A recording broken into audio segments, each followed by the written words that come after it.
Hariguruchand English tutor চ্যানেলের তরফ থেকে জানাই সকল ছাত্রছাত্রীদের স্বাগতম। এখন আমরা জানব ওয়ার্ড সম্পর্কে। ওয়ার্ড কাকে বলে? তো ওয়ার্ড হলো এক বা একাধিক লেটার বা বর্ণ পাশাপাশি মিলিত হয়ে যদি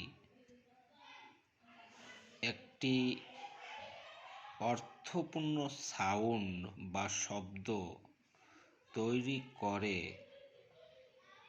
তখন তাকে ওয়ার্ড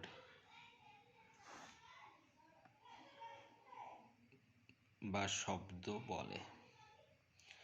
যেমন গুড, এখানে কয়টা লেটার আছে? 4টে।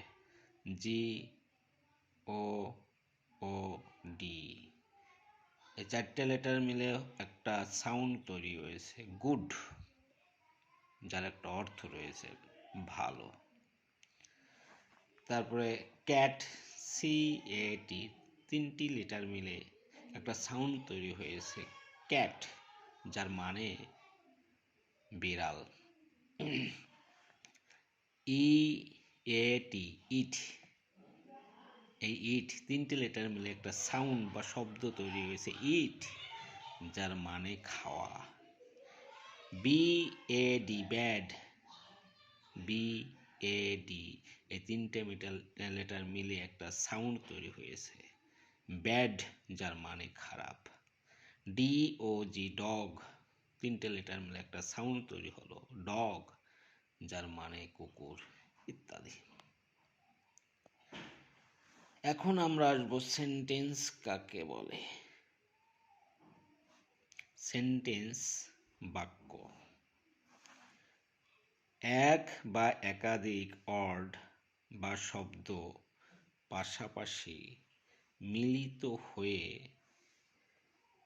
যদি সম্পূর্ণরূপে মনের ভাব প্রকাশ করে এবং একটি পূর্ণ অর্থ প্রকাশ করে তখন তাকে সেন্টেন্স বা বাক্য বলে।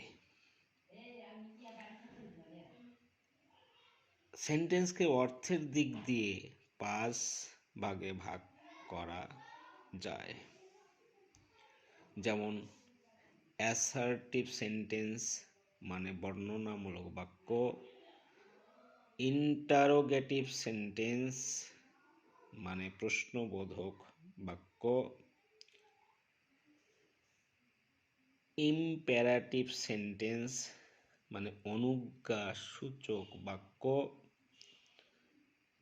4 নম্বরে অপটাটিভ সেন্টেন্স মানে প্রার্থনামূলক বাক্য,